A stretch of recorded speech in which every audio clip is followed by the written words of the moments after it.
네, 연휴가 다 끝나고 이제 다시 새 출발을 했습니다. 연휴 동안에 자녀들하고 같이 계시느라고 힘드셨을 텐데 하나님의 위로가 함께 주시기 바라고요. 교회는 세 가정에 계속 초상 장례가 있었습니다. 그리고 고 강창식 원로 장로님 장례 어제 잘 마치고 그리고 가족들에게 위로의 마음을 전했습니다. 건강하시고요. 오래오래 사시고 갑자기 떠나시니까 마음이 좀 먹먹한 그런 마음이었습니다. 우리 옆에 계신 분하고 눈으로 손짓으로 인사하겠습니다. 5월에 좋은 일이 가득하시기 바랍니다 하고 같이.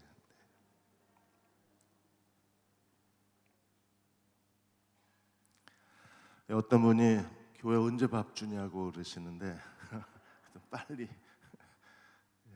오늘부터 생활 방역이 시작이 돼서요. 정부의 지시를 교회가 따라야 되기 때문에 가능하면 빨리 식사 제공해 드리도록 그렇게 하겠습니다. 오늘 여호수아 3장 세 번째 말씀 언약궤와 요단강에 대해서 말씀 같이 나누겠습니다. 박찬정 집사님 주일날 인사하시죠? 네. 주일날 인사하실 거죠? 네. 오늘 오셔서요. 네, 오늘 3장 언약궤와 요단강에 대해서 말씀 같이 나누겠습니다. 이천에 그 물류 창고 대화재로 인해서 큰 고통을 당했는데 이미 한국산업안전보건공단에서 6차례나 경고를 했어요. 화재 위험이 있다. 그런데도 불구하고 조건부 그 적정 판단을 받고 계속 공사를 진행을 했는데 결국에 지적사항을 제대로 지키지 못해서 이 엄청난 화재가 다시 일어나고 또 많은 가정에 큰 피해가 일어났습니다. 하나님도 우리에게 계속 경고하고 계세요. 언약을 지키라고. 성경 전체가 하나님의 언약에 대해서 우리에게 말씀하고 있고 그리고 언약을 지키라고 우리에게 경고하고 있습니다. 여호수아와 이스라엘 백성이 요단을 건넜어요. 언약궤를 맨 제사장들이 언약궤를 메고 요단강에 들어가자 제사장들의 발이 물에 잠기자 요단강이 갈라지기를 시작했습니다. 요단강이 어떻게 갈라졌나요? 오늘 3장 13절에 보시면 온 땅에 주 여호와의 궤를 맨 제사장들의 발바닥이 요단물을 밟고 멈추면 제사장들이 언약궤를 메고 제사장의 발이 요단강에 들어가서 잠기면 어떤 일이 벌어져요? 요단물 곧 위에서부터 흘러내리던 물이 끊어지고 한 곳에 쌓여 서리라 그랬어요. 끊어지고 쌓인다 그랬습니다. 뭐가요? 요단강이. 정말 그랬을까요? 16절 궤를 맨 제사장들의 발이 요단강에 잠기자 어떤 일이 벌어졌습니까? 위에서부터 흘러내리던 물이 그쳐서 사르단에 가까운 매우 멀리 있는 아담 성읍 변두리에 일어나 한 곳에 쌓이고 물이 쌓이기 시작했습니다. 그리고 아라바의 바다 여매로 향하여 흘러들어가는 물은 온전히 끊어지매 그래서 백성이 여리고 앞으로 마른 땅으로 여리고 앞까지 요단강을 건너갈 수 있었어요. 끊어지고 이 끊어진다는 말이 그 카라트라는 히브리어의 단어예요. 카라트라는 단어는 언약이라는 말입니다. 그러니까 요단 강물이 끊어졌는데 그 카라트 끊어짐에 그게 하나님의 언약을 맺을 때 쓰는 단어예요. 그래서 카라트는 잘라내다 베다 그런 겁니다. 그리고 하나님이 그 할례를 행했을 때 어떻게 하셨습니까? 하나님이 할례를 행하셨을 때 남자의 일부를 잘라내셨어요. 그리고 할례 언약을 맺으신 것처럼 요단강이 끊어졌다는 게 하나님이 잘라내셨다는 의미입니다. 그래서 이스라엘 백성이 출애굽한 이스라엘 백성이 1세대는 시내산에서 언약을 맺었어요. 그래서 하나님이 시내산에 강림하셔서 하나님은 그들의 하나님이 되고 이스라엘 하나님의 백성이 됐습니다. 광야에서 태어난 광야 세대는 요단강에서 언약을 맺은 거예요.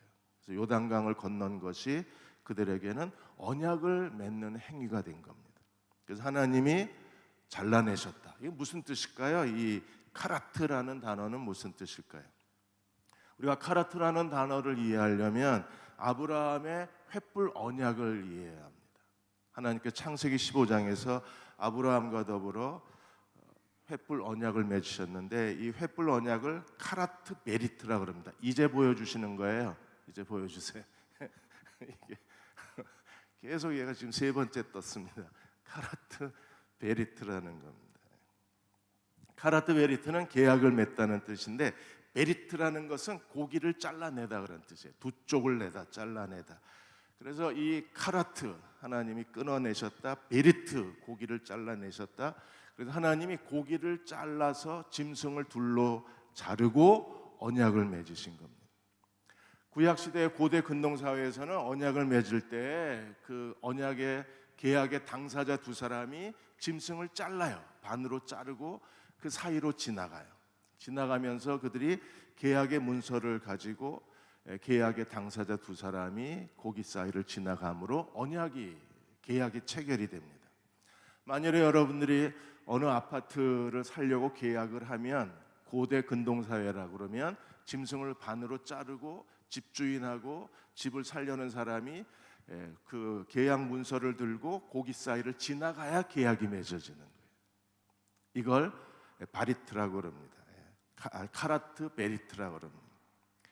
그래서 고대 근동 사회만 그런 게 아니라 우리 한국에서도 옛날에 그 어음을 했을 때 조선 시대에는 어음을 했을 때 어음을 쓰고 그걸 둘로 찢어요, 종이를.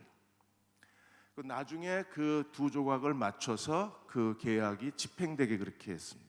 다른 나라에서는 토기로 조각을 만들고 이 토기를 반으로 잘라요. 그래서 나중에 이 하나씩 계약의 당사자가 토기 조각을 갖고 있다가 계약을 집행을 했습니다. 자, 어떤 일이 벌어졌을까요? 창세기 15장 9절과 10절에 보시면 하나님께서 이 계약을 여호와께서 아브라함과 언약을 맺으시기 위해서 명령을 하셨어요. 여호와께서 그에게 이르시되 나를 위하여 하나님이 준비하신 게 3년 된 암소, 3년 된 암염소, 3년 된 순양, 그리고 산 비둘기, 집 비둘기 새끼를 가져오라. 그래서 하나님이 3년 그리고 산 비둘기, 집 비둘기 새끼. 그래서 하나님께 제사를 드렸던 모든 제물을 다 하나님이 가져오라고 명령을 하셨어요. 그리고 10절에 아브라함이 그 모든 것을 가져다가 어떻게 했습니까? 중간을 쪼개고 베리트 쪼갰어요. 중간을 쪼개고 그 쪼갠 것을 마주 대하여 놓고 새는 쪼개질 않았습니다. 그리고 하나님이 아브라함과 횃불 언약을 맺으시는 거예요. 17절 18절에 보시면 해가 졌습니다. 어두워졌습니다. 그때 연기 나는 화로가 보이고 타는 횃불이 쪼갠 고기 사이로 지나갔어요. 그래서 횃불이 하나님의 거룩한 횃불이 쪼갠 고기 사이로 지나가셨다고 해서 이 언약을 횃불 언약이라고 합니다. 그리고 18절에 그날에 여호와께서 아브라함과 더불어 언약을 세워 이르시되 내가 이 땅을 애굽 강에서부터 그 큰 강 유브라데까지 네 자손에게 주리라. 이게 하나님의 횃불 언약입니다. 그림을 보겠습니다. 이게 그 농아인 교회의 목사님이 이렇게 그림을 그려서 설교하시는 장면입니다. 이렇게 짐승을 둘로 쪼개놓고 하나님의 거룩한 횃불이 짐승 사이로 지나가면서 하나님이 언약을 맺으셨는데 그 언약의 내용은 뭐예요? 가나안 땅을 내 후손에게 주리라 하는 하나님의 언약을 맺으셨습니다. 하나님이 이 언약에 짐승을 둘로 쪼개고 베리트 그리고 하나님이 그들과 더불어 언약을 맺으셨다. 카라트 이렇게 해서 카라트 베리트가 하나님이 아브라함과 맺으신 언약입니다. 계약의 당사자 두 사람이 다 지나가야 되는데 이 쪼갠 고기 사이로 짐승 사이로 하나님만 지나가셨어요. 왜 그랬을까요? 아브라함도 지나가야 되는데 하나님만 지나가셨어요. 이유가 뭡니까? 하나님만이 계약을 이루실 수 있는 분이세요. 인간은 그 계약의 수혜자일 뿐이지 그 계약에 아무 도움도 될 수 없는 사람들. 그래서 하나님이 홀로 일방적으로 아브라함에게 언약을 맺으셨습니다. 그리고 이 언약은 언제 이루어졌어요? 여호수아와 다윗 시대에 가서 이 땅을 너와 내 자손에게 주리라 하신 하나님의 언약이 성취가 된 거예요. 그런데 이렇게 하나님과 더불어 언약을 맺고 그리고 시내산에서 언약을 맺었던 이스라엘 백성이 하나님의 언약을 어겼어요. 그 언약을 어김으로 인하여 하나님은 그 언약을 집행하신 게 구약의 역사입니다. 출애굽기 19장 5절 6절에서 하나님이 이렇게 시내산 언약을 맺으시면서 이스라엘과 언약의 내용이 뭐예요? 언약에 들어있는 그 규례가 무엇입니까? 세계가 다 내게 속하였나니 너희가 내 말을 잘 듣고 내 언약을 지키면. 그러니까 하나님의 언약을 지키는 것은 하나님의 말씀에 순종하는 거예요. 내 말을 잘 듣고 내 언약을 지키면, 내 말을 잘 듣고 내 언약을 지키면 하나님의 이 말씀에 순종하는 주의 백성이 되시기를 축원합니다. 가장 중요한 것은 하나님 말씀을 잘 듣고 언약을 지키는 거예요. 그렇게 되면 하나님이 약속하신 게 무엇입니까? 너희는 모든 민족 중에서 내 소유, 하나님의 소유가 되겠고 내게 대하여 제사장 나라가 되고 거룩한 백성이 되리라. 너는 이 말을 내 후손에게 가르쳐라 그랬어요. 언약을 지켜야 하나님의 거룩한 소유가 되는 거예요. 언약을 지켜야 제사장 나라가 되는 거예요. 언약을 지켜야 그래야 하나님의 거룩한 백성이 되는 거예요. 만일에 언약을 지키지 않고 하나님의 말씀에 율법에 불순종하면 짐승이 쪼개진 것처럼 이스라엘을 하나님이 쪼개버리시는 거예요. 베리트, 쪼개버리시는 거예요. 정말 그랬나요? 이스라엘이 하나님의 언약을 어기고 그리고 하나님의 말씀에 불순종하자 하나님이 쪼개버리셨어요. 그래서 다윗, 사울, 다윗, 솔로몬 통일 왕국 시대 이후에 솔로몬이 우상 숭배를 하고 하나님의 언약을 어기자 하나님이 어떻게 하셨습니까? 쪼개버리셨어요. 그래서 남유다 북이스라엘 분열 왕국 시대가 된 거예요. 그렇게 분열 왕국 시대가 되고도 그들이 하나님의 언약을 어기자 하나님이 어떻게 하셨습니까? 완전히 쪼개버리셔서 북이스라엘은 아시리아에게 멸망을 당하고 남유다는 바벨론에게 멸망을 당하게 하신 거예요. 열왕기상 11장 31절 32절에 보시면 여로보암에게 하나님께서 너는 10조각을 가져라. 이스라엘 하나님 여호와의 말씀이 내가 이 나라를 솔로몬 손에서 찢어서 잘라내서 2조각을 내서 아브라함이 하나님 앞에 하나님이 제물을 준비하라 그랬을 때 아브라함이 제물을 어떻게 했어요? 둘로 나눴어요. 그리고 하나님의 횃불이 지나간 겁니다. 그런 것처럼 언약을 어기자 쪼갰어요. 왜 짐승을 둘로 쪼개고 계약 당사자들이 그 가운데로 지나갑니까? 약속을 지키지 않으면 내가 이 짐승이 쪼개진 것처럼 네가 나를 쪼개도 좋다고 동의한 게 언약의 체결이에요. 그러니까 이스라엘이 하나님과 더불어 언약을 맺었을 때에는 우리가 약속을 어기면 하나님 우리를 두 동강 내셔도 좋습니다. 이 짐승이 둘로 쪼개진 것처럼 하나님 우리를 쪼개셔도 좋습니다 하고 하나님의 계약서에 우리가 도장을 찍은 거예요. 사인을 한 거예요. 그래서 하나님이 언약을 어기니까 어떻게 해요? 짐승을 둘로 쪼갠 것처럼 이스라엘을 둘로 쪼개버리신 거예요. 그래서 남북 분열왕국 시대가 시작이 된 거예요. 그래서 하나님이 31절에 솔로몬의 손에서 찢어 빼앗아 10지파를 내게 주고 그래서 북이스라엘이 시작이 된 거잖아요. 그리고 32절에 내 종 다윗을 위하여 이스라엘 모든 지파 중에서 택한 성읍 예루살렘을 위해서는 하나님이 한 지파만 솔로몬에게 주겠다. 그렇게 해서 유다 베냐민이 남유다를 형성하게 되는 거예요. 오늘도 하나님은 언약의 하나님이십니다. 그래서 구약, 이 약자가 계약이라는 신약, 약국에서 파는 약이 아니라 약은 계약이라는 뜻이에요. 우리는요 계약의 사람이에요. 언약의 사람들입니다. 그래서 하나님의 언약을 지키는 게 우리에게 중요한 거예요. 오늘도 하나님의 언약을 지키면 하나님은 우리의 어떤 시련 속에서도 우리에게 선을 행하시는 아버지이심을 믿어야 합니다. 끝까지 그 언약 안에 머물러 있으면 하나님은 우리의 당한 여러 가지 고난과 시련을 오히려 하나님의 놀라운 섭리로 바꾸어 주시는 하나님이십니다. 울보 선생 최애 관아 교사가 있습니다. 이분은 그 영훈 학교에서 계시면서 하나님의 놀라우신 일들을 그 학생들과 교직원들 통해서 하나님의 은혜를 경험하시고 그 내용을, 그 간증을 책으로 써내셨던 분이셨습니다. 신앙이 전혀 없었습니다. 그리고 술을 좋아했던 분이셨어요. 그런데 아내가 5대째 기독교 집안입니다. 이 5대째 기독교 집안이라는 게 이게 어마어마한 하나님의 축복입니다. 그 아내를 만나고 이 최관아 선생이 바뀌는 거예요. 무엇보다도 장모님이 기도하시는 분이셨어요. 기도하는 장모님이셨어요. 그래서 이 최관아 선생이 그리스도를 영접하고 완전히 바뀌어요. 그래서 1994년에 이 영훈 고등학교의 교사가 되면서 아침마다 학교 기도 모임을 시작을 합니다. 그 기도 모임을 통해서 하나님이 학생들이 막 변화되고 심지어 선생님이 그 교장 선생님이 불교 신자였는데 교장 선생님이 회심하는 역사가 일어나요.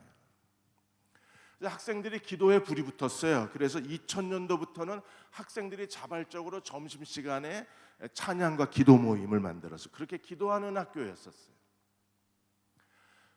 이 선생님과 학생들의 기도는 하나였습니다. 이 영훈 학교가 하나님의 학교가 되게 해 주십시오. 그리고 하나님의 사랑을 실천하는 학교가 되게 해 주십시오. 하나님의 학교가 되게 해 주십시오. 근데 그렇게 기도했는데 2013년도에 이사장의 횡령 사건이 터져요. 그래서 3년 동안에 이사장이 감옥에 가고 그리고 학교 교직원 그리고 그 이사들의 비리가 드러나고 학교가 완전히 사회의 비난의 대상이 돼요. 그러니까 온갖 사학의 비리가 다 드러난 거예요. 학생들은 절망하고 최관아 선생도 절망했습니다. 그렇게 하나님의 학교가 되게 해달라고 기도했는데 오히려 학교가 사회의 비난의 대상이 된 거예요. 근데 기도할 때마다 하나님이 뭐라 그러시느냐 하면 기도할 때마다 염려하지 마라. 내가 다 한다 그러셨어요. 학교는 이제 관선이사, 교육부에서 보낸 관선이사가 운영을 하는데 기도할 때마다 하나님 말씀하시기를 염려하지 마라. 내가 알아서 한다 그러셨어요. 어떻게 알아서 해요? 그런데 하여튼 계속 기도했습니다. 그때 할 수 있는 일이 기도하는 아이들과 함께 기도하는 일밖에 없었어요. 그렇게 3년 동안의 힘든 시간을 보내고 그리고 이제 이사장이 학교를 인수할 사람을 찾는다고 공고를 했는데 세 군데에서 이 학교 인수하겠다고 서류를 보내왔는데 그 중에 하나가 오륜교회 김은호 목사였어요. 오륜교회. 지금 다니엘 기도회 21일 하는 이제 보여주십니까? 오륜교회 김은호 목사님이 신청을 한 거예요. 그런데 이게 교회가 사학재단을 인수하는 게 쉽지가 않습니다. 근데 만일에 오륜교회가 인수하면 이제 영훈 학원은 하나님의 학교가 되는 겁니다. 근데 하나님이 기가 막히게 이 오륜교회가 그 학교 인수자로 선정되게 해주셨어요. 이사회를 하나님이 감동시켜 주셨어요. 그동안에 이 오륜교회가 영훈학원을 인수하는데 온갖 그 공격이 다 있었어요. 뭐 그 김은호 목사가 무슨 돈을 줬다, 뭐 이걸 인수하기 위해서 비리를 저질렀다. 그런데도 하나님이 그 주관하시니까 오륜교회가 최종적으로 영훈학원을 인수하게 되셨어요. 그래서 16년의 기도가 응답됐습니다. 영훈학원이 하나님의 학교가 되게 해주십시오. 16년의 기도를 응답하셨는데 하나님이 어떻게 응답하셨어요? 학교가 밑바닥까지 내려가서 정말 부끄럽게 된 그 시련을 통해서 오히려 하나님이 긍휼하심을 베풀어 주셔서 교회가 이 학교를 인수하게 하고 그래서 교회가 하나님의 사랑을 실천하는 학교, 하나님의 학교로 하나님이 세워주신 거예요. 우리가 끝까지 하나님의 실망하지 않고 하나님 언약 안에 거하면 하나님은 오늘도 우리에게 긍휼하심을 베풀어 주시는 하나님이십니다. 실망하지 마십시오. 우리가 해야 될 일은요, 하나님의 언약을 믿고 그 언약 안에 거하고 하나님만 의지하면 하나님의 언약대로 우리에게 응답해 주시는 하나님이십니다. 예레미야 34장 17절에서 21절까지 왜 구약이 실패했는지, 이스라엘이 왜 멸망을 당했는지 하나님이 예레미야 선지자를 통해서 한 번 더 말씀하셨는데, 하나님의 언약에서 벗어났기 때문에 하나님이 그들을 언약대로 잘라버리시고 쪼개버리시고 흩어버리신 거예요. 그래서 언약을 지키지 않고 불순종한 이스라엘이 결국 언약대로 하나님이 행하실 수밖에 없었습니다. 먼저 17절에 보시면 그들이 하나님의 언약에 불순종했습니다. 그러므로 여호와께서 이같이 말씀하시니라, 내가 너희가 나에게 순종하지 않고 각기 형제와 이웃에게 자유를 선포한 것을 실행하지 아니하였은즉. 하나님께서 50년마다 희년이 되면 각각 노예였던 사람은 자유를 얻고, 그리고 땅을 판 사람은 다시 하나님의 기업의 땅을 원주인에게 돌려주라고 그러셨어요. 희년의 자유를 선포하게 하셨어요. 그러나 이스라엘은 희년의 자유를 선포하지 않았어요.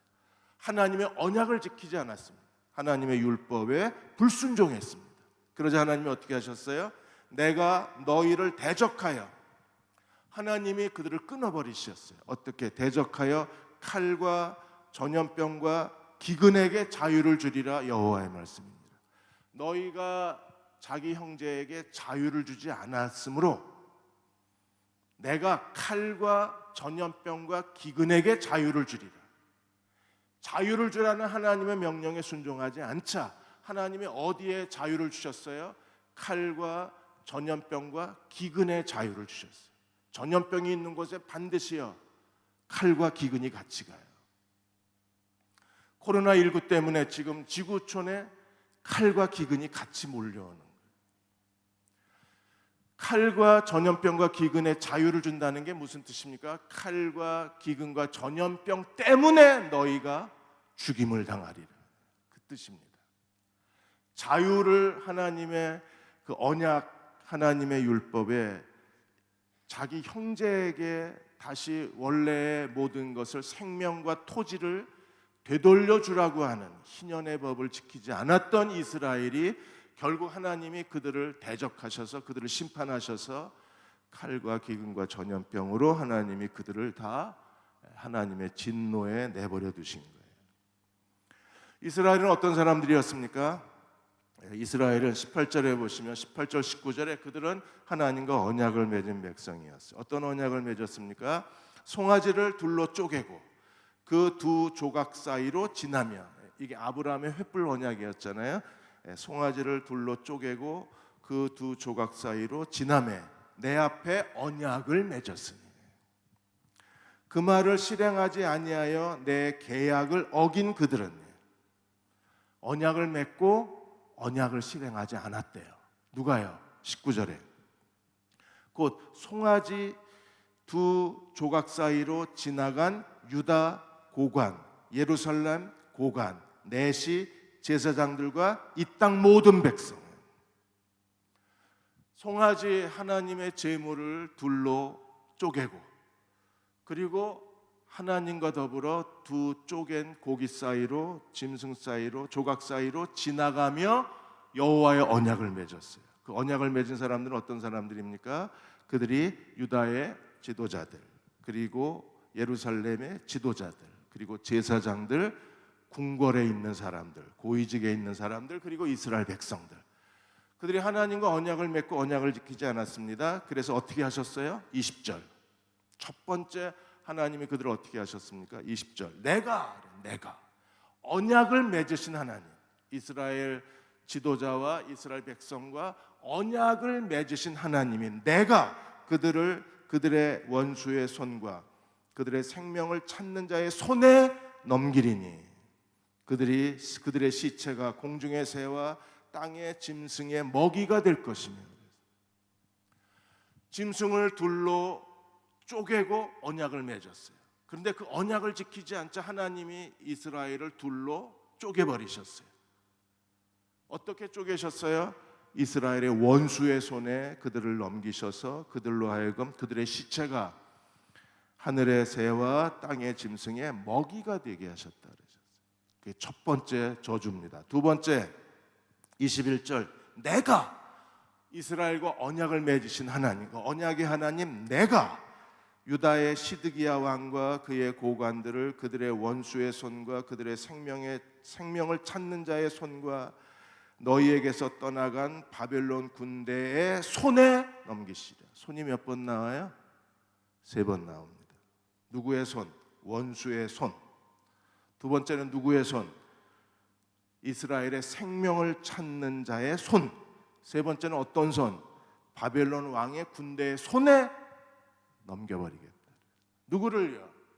하나님과 더불어 송아지 제물을 둘로 쪼개고 그 사이로 지나간 이스라엘의 지도자, 제사장, 왕족, 이스라엘 백성들, 그리고 언약을 지키지 않는 사람들을 하나님이 원수의 손, 살인자들의 손, 바벨론 군대의 손에 넘겨버리겠다. 그래서 북이스라엘은 BC 722년에 아시리아에게 완전히 멸망을 당하고, 남유다는 BC 586년에 바벨론의 1차, 2차, 3차 포로로 끌려가게 되고 수많은 이스라엘 백성들이 바벨론 군대에 의해서 죽임을 당하게 된 거예요.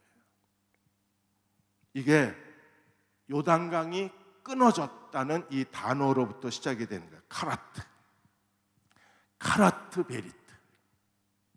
그러니까 지금 이스라엘은 광야에서 태어난 신세대들은 이제 요단강에서 그들이 하나님과 언약을 맺은 거예요. 그 요단강에서 맺은 언약은 그들이 만일에 언약을 지키지 않으면 하나님께서 끊어버린 것처럼 그들을 끊어버리시겠다는 거예요. 그래서 결국에 북이스라엘도 하나님이 끊어버리시고 남유다도 하나님이 끊어버리신 거잖아요. 그리고 하나님이 진노 중에 긍휼을 베풀어 주셔서 이스라엘이 다시 그 팔레스틴 약속의 땅으로 바벨론 포로 후에 1차, 2차, 3차 귀환을 통해서 메시아 시대가 준비가 된 거잖아요. 오늘 우리가 하나님의 언약 안에 거하는 그리스도의 신실한 종들이 되어야 합니다. 그리고 온 마음을 다해서 하나님을 기쁘시게 섬기는 일에 온 힘을 다 기울여야 돼요. 그리고 하나님이 우리에게 말씀하신 그분의 명령대로 순종하고 사는 그리스도의 종들이 되어야 합니다. 언약 안에 거하. 너희가 내 언약 안에 거해라. 그러면 너희가 내 백성이 되고 나는 너희 하나님이 되겠다는 약속이 이루어지게 되는 거예요. 이번에 자유북한 TV에서 제17회 북한 자유주간 이 주간 동안에 북한 지하교회 교인들에 대한 영상이 올라왔습니다. 여전히 지하교회 교인들이 그 예배 숨죽이고 예배 드리는 장면이 영상으로 올라왔어요. 북한에 지하교회가 있다 없다 논란이 많았는데 이 영상을 통해서 여전히 북한의 지하교회 교인들이 예배를 드리고 있는 장면이 우리들에게 전달이 된 겁니다.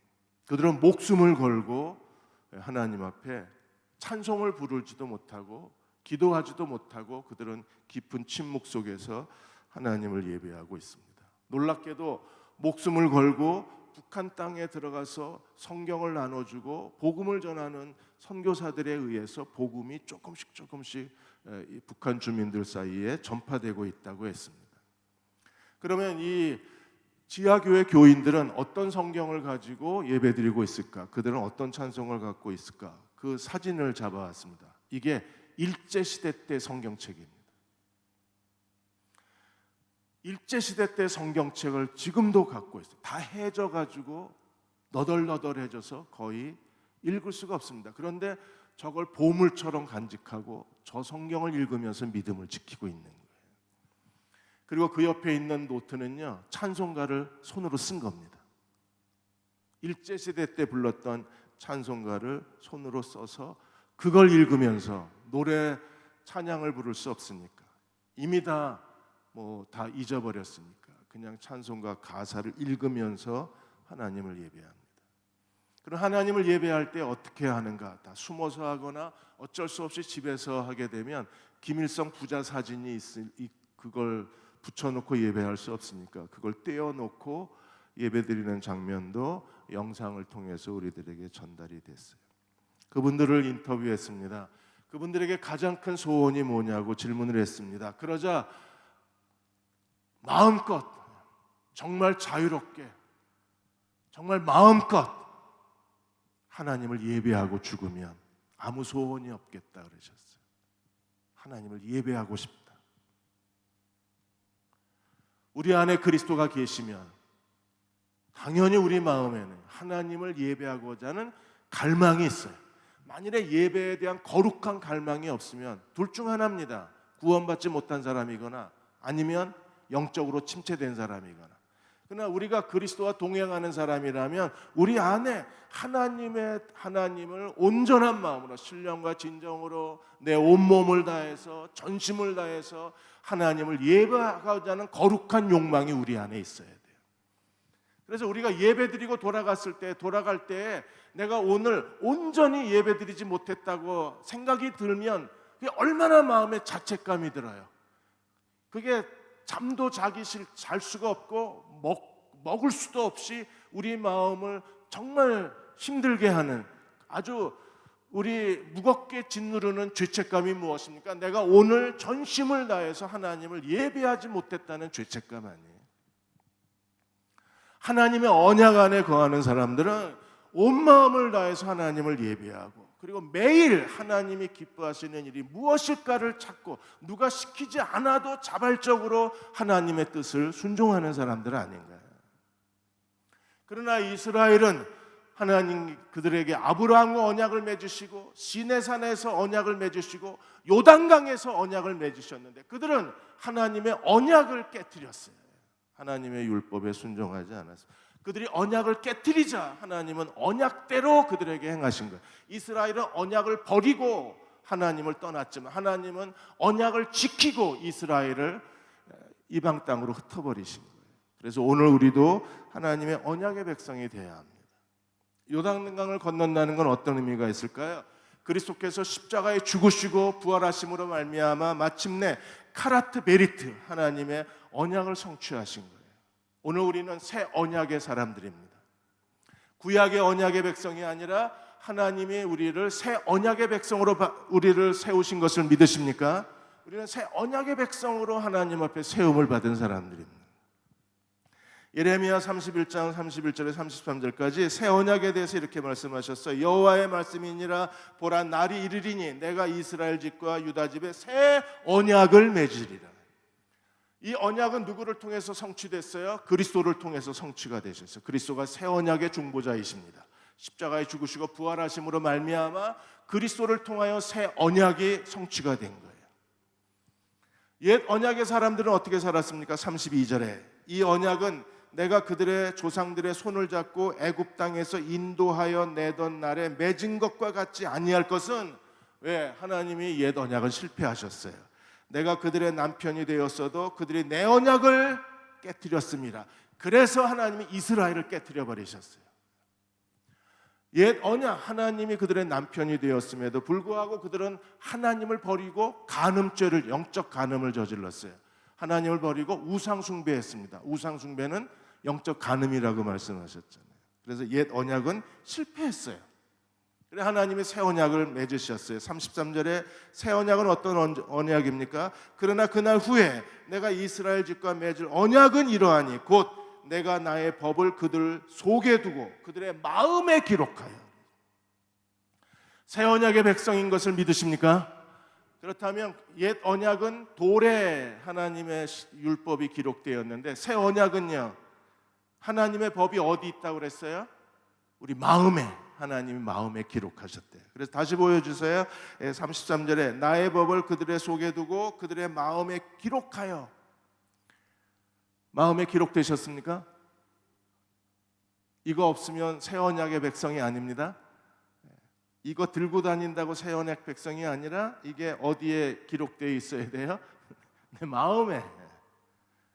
마음에 기록된 하나님의 백성이 됐을 때 나는 그들의 하나님이 되고 그들은 내 백성이 되리라 여호와의 말씀이니라. 어떻게 하나님은 우리 마음에 하나님의 법을 기록하셨을까? 어떻게 기록하셨어요? 성령을 보내주심으로. 성령이 진리의 영이 되셔서 진리의 영이 우리 안에 계신다는 그 사실 자체가 내 안에 하나님의 법이 있다는 거예요. 진리의 영이 내 안에 거주하는 사람들은 하나님의 법이 우리 안에 있는 사람들이에요. 성령을 따라 행하는 사람들은 하나님의 법에 순종하고 사는 사람들이 되는 거예요. 에스겔 36장 25절 27절에서 새 언약의 두 가지 은혜를 우리들에게 보여주셨습니다. 새 언약의 두 가지 은혜는 무엇입니까? 첫째로 우리의 죄를 정결케 하셔야 돼요. 그래서 25절에 맑은 물을 뿌려서 너희로 정결하게 하되 너희 모든 더러운 것에서와 모든 우상 숭배에서 너희를 정결하게 할 것이며, 어떻게 해요? 예수 그리스도의 십자가의 피로 말미암아 하나님 우리의 모든 죄를 용서하신 걸 믿으십니까? 모든 더러운 것, 모든 우상 숭배에서 내가 너를 정결하게 하리라, 깨끗하게 하리라, 모든 죄를 용서하리라. 용서의 복을 받은 사람들입니다. 그리스도의 보혈로 모든 더러운 죄, 모든 우상 숭배의 죄로부터, 더러움으로부터 정결한 것, 이게 첫 번째 새 언약의 은혜예요. 새 언약의 두 번째 은혜는요, 26절 27절에 또 새 영을 너희 속에 두고 새 마음을 너희에게 주되 육신의 굳은 마음을 제거하고 부드러운 마음을 줄 것이고.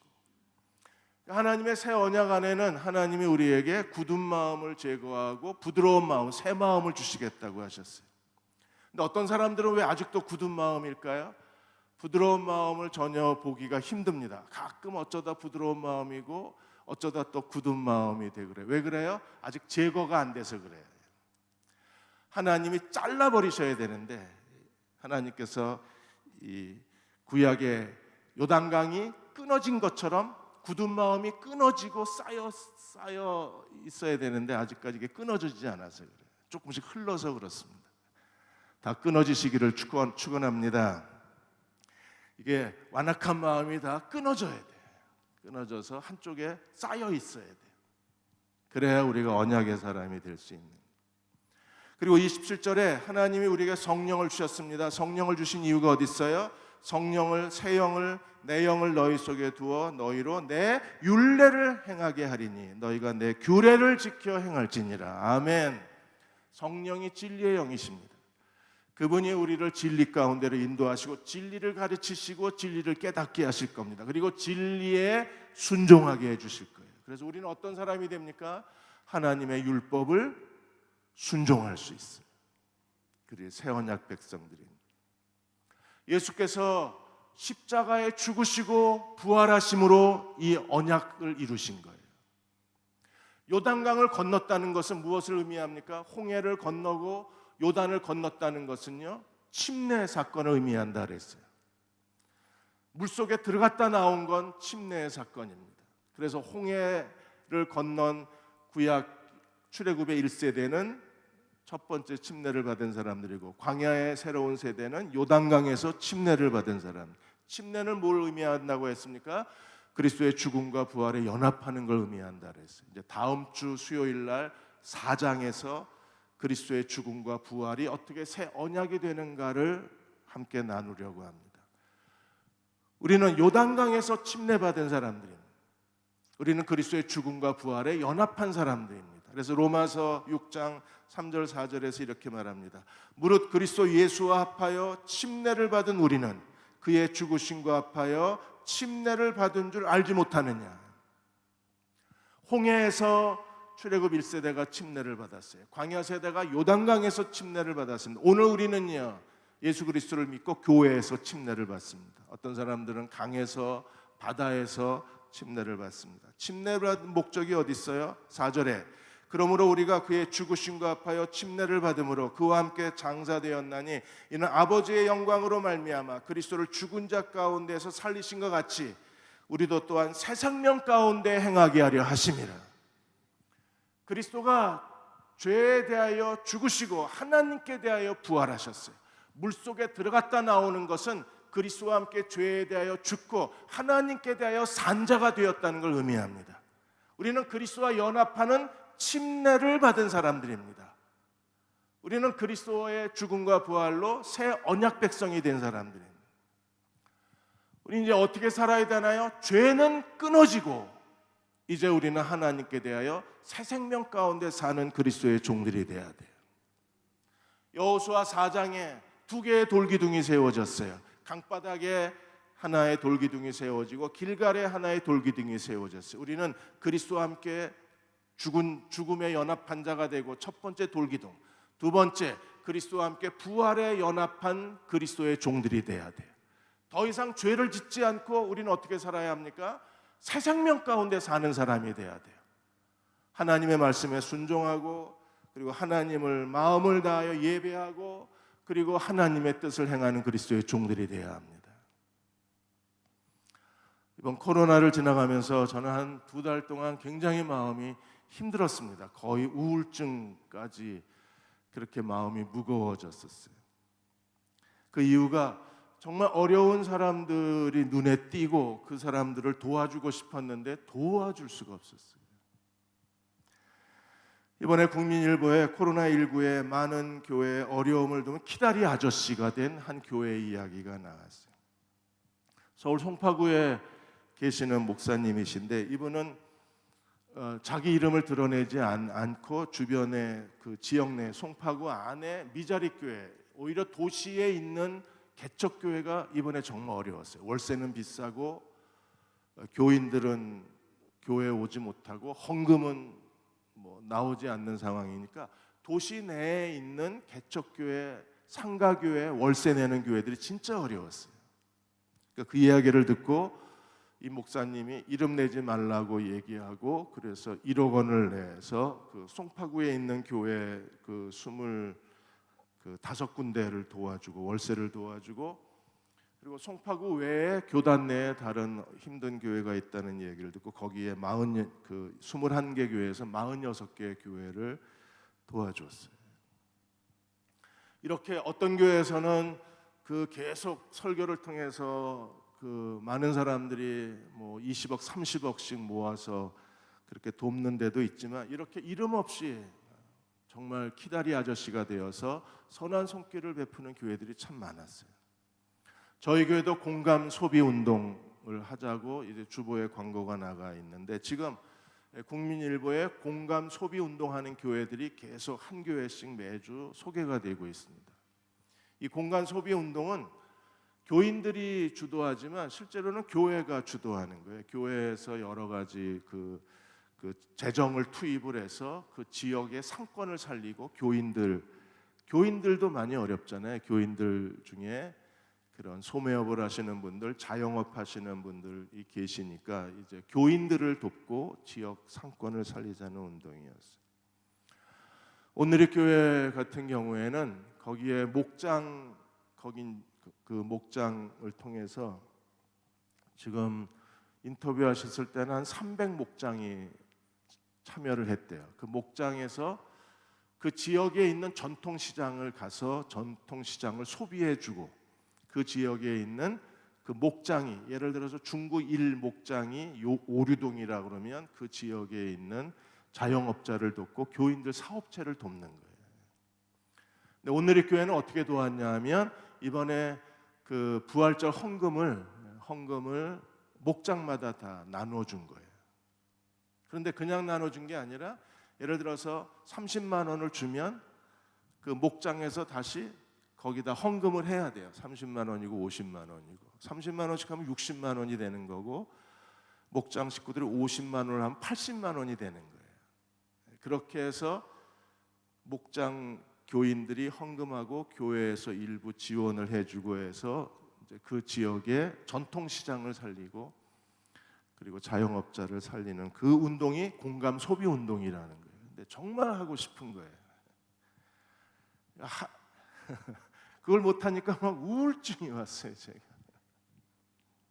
저희 교회 제가 만일에 계속 목회를 하면 일단 저질러 보겠는데 일단 저는 올해까지 하고 이제 사임해야 되고 다음 담임 목사가 와야 되는데 이 재정을 함부로 쓰기가 어려운 거예요, 제가. 그래서 계속 기도하고 갈등하다가 그냥 다음 담임 목사에게 그래도 안정적인 재정을 넘겨주는 게 교회의 미래를 위해서 해야 될 중요한 일이겠다 하고 이제 마음을 접었어요. 접었더니 이게 우울증이 와버렸어요.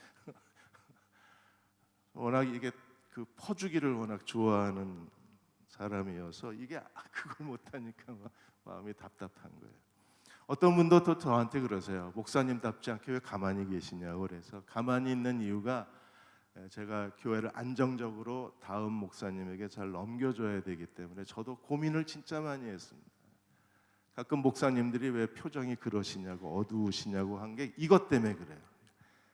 해야 되나 말아야 되나 하루에도 수없이 마음이 그냥 믿고 하자 하다가 아니야, 다음 담임 목사한테 안정된 교회를 넘겨줘야지, 그런 마음이 있었어요. 그래서 저희는 교인들이 자발적으로 우리 곁에 있는 키다리 아저씨처럼 드러내지 않고, 교회 프로그램이 아니고 교회 행사가 아니라 교회가 주도해서 하는 게 아니라 교인들이 자발적으로 이 일을 하기를 기대하는 거예요. 저도 개인적으로 자발적으로 많이 합니다. 여러분도 있는 곳에서 자발적으로 공감 소비에 동참해 주십시오. 이왕이면 조금 불편하더라도 전통시장에서 대형교회 자영업자 그 집사 그 사람 못 써 이래도 일단은 도와주고 일단은 도와주셔야 돼요. 도와주고 우리가 서로 사랑을 나누셨으면 합니다. 왜 그렇게 살아야 돼요? 언약 백성이 돼야 되기 때문에. 만일에 우리가 언약을 어기면 하나님은 우리에게도 엄중하신 하나님이실 수밖에 없어요. 얼마나 엄중하신가 볼까요? 히브리서 6장 5절과 6절에 보시면 하나님의 선한 말씀과 내세의 능력을 맛보고 언약을 체험한 거잖아요.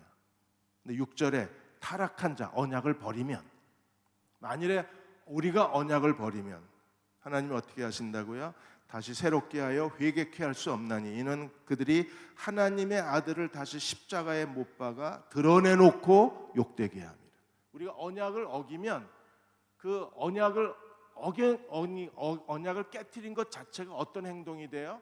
언약의 주체이신 예수님을 다시 십자가에 욕보이는 행위가 되는 거예요. 그래서 하나님이 화가 나셔서 얘네들은 못 써 이러고 하나님이 책망하신 겁니다.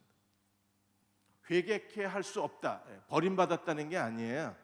하나님은 언제나 우리가 돌아오면 회개를 받아주시는 하나님이십니다.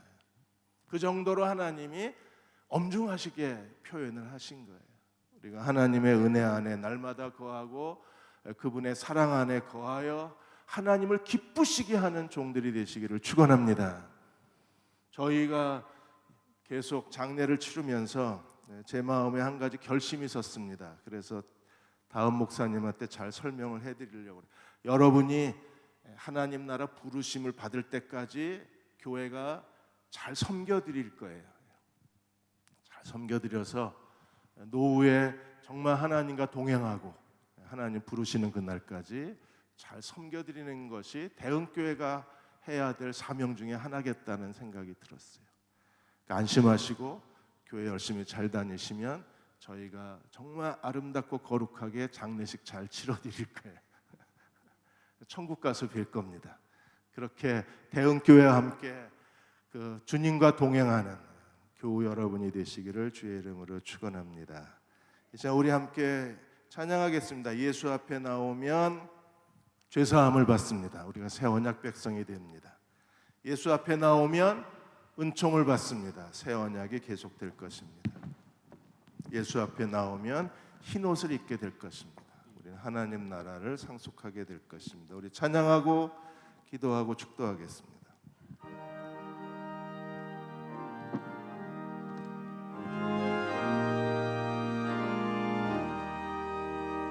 주의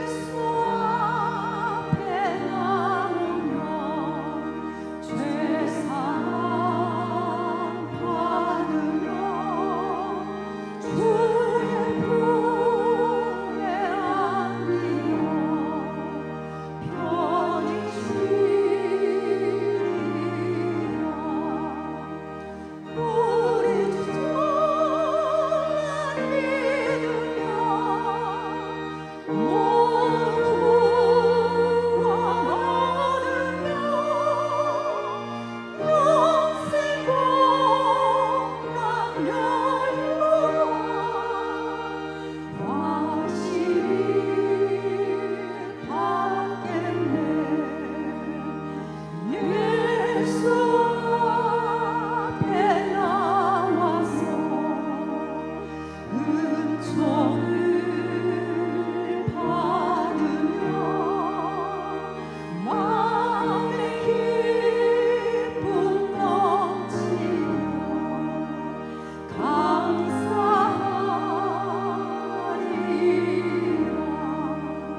오늘 찬양은 새 언약을 우리들에게 보여주고 있습니다.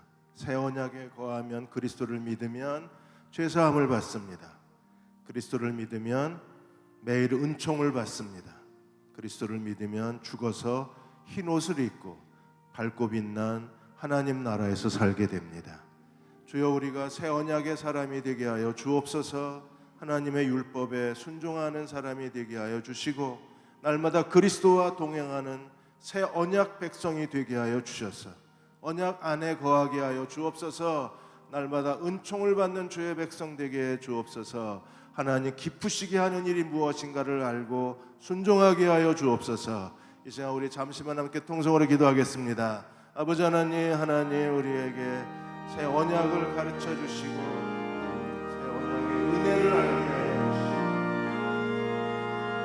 은혜 안에 거하는 주의 백성 기도합니다.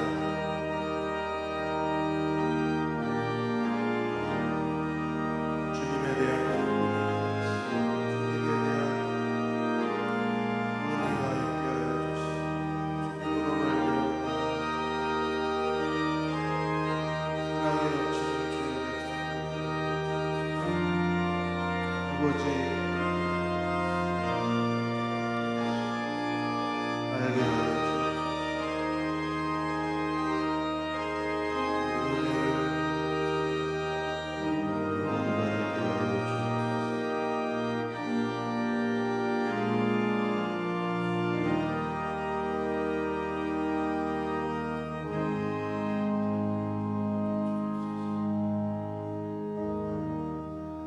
카라트 베리트 언약을 맺다. 언약의 백성 살게 하여 주시고 새 언약의 백성으로 날마다 주님과 동행하는 주의 백성 되게 하여 주옵소서. 지금 우리를 죄에서 구원하신 우리 주 예수 그리스도의 은혜와 하나님 아버지의 크신 사랑하심과 성령의 위로하고 도우신 은혜가 오늘 함께 수요 예배 드리고 돌아가는 모든 교우와 가정과 자녀들과 기도하는 모든 기도와 이 민족과 이 땅의 모든 교회 위에 지금부터 영원히 함께 하시기를 간절히 축원하옵나이다. 아멘.